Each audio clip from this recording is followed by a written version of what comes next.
Buenas tardes.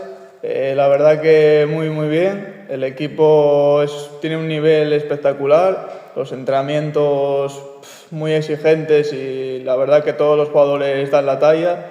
Tanto el club como el cuerpo técnico, jugadores me acogieron muy bien y muy contento de estar aquí y a conseguir lo que podamos. Bueno, pues fue un partido complicado, pero el equipo supo plantar cara. Y nada, muy contento de anotar mi primer gol y poder ayudar al equipo para conseguir los 3 puntos y a por más.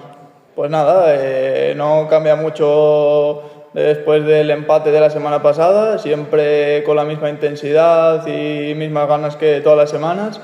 Y a por el sábado a darlo todo y a por la victoria. Bueno, pues nos esperamos un partido complicado como todos los rivales de esta categoría.